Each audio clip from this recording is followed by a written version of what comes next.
So I want to validate this web page I created. Now this is a small, I mean, you can see my web page. I just made a temporary web page and I actually intentionally put some errors in it. And I could go to it if you want to see it. Here's the URL. I'll just go to it. That's all it is. I just wanted to put an image. I intentionally did not use, you can see in my code, I did not use alt, the alt attribute.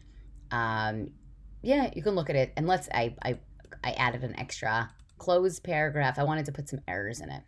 So let's look at what we have.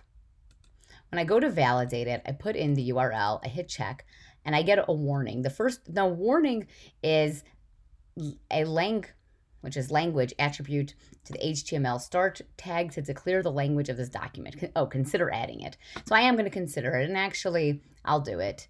So if we add here, where am I going? HTML, I can add, it's just a warning. So it's not an error, but it says consider adding your language. So I added my language equals English.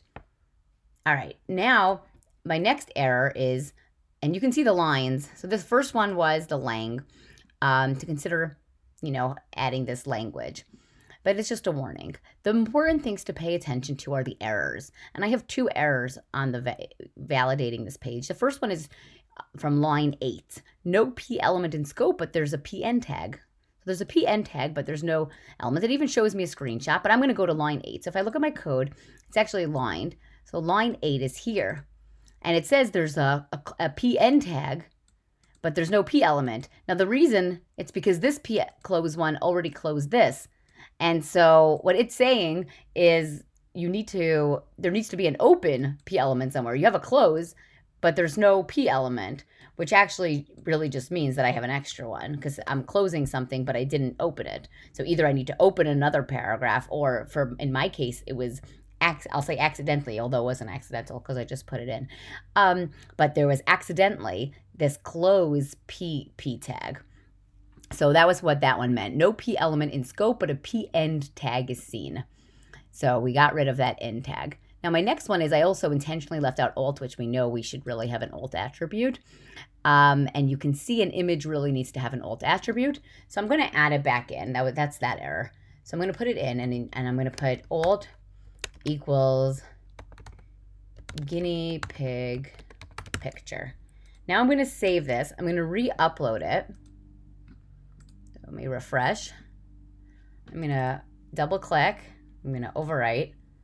And now when I refresh, when I check this, I should have gotten rid of all the errors, and I did. So this is how it looks if you have no errors. And if you go to a page with no errors, like if I went to my home page, I don't think I have any errors in there, and I hit check, the document checking completed. There's no errors or warnings, which is great. So this would be how you would get rid of the warnings, the errors. I would say focus on the errors. Sometimes there might be look like a lot of errors, but it could be that there's one thing throwing it off, and once you fix that thing, so feel free not to go through everything, but go through a bunch, save it, upload it, and then check again, because it'll be a more narrow list to go through. And so keep doing that until you have no errors, and then you'll have a page that was validated with HTML5 validator.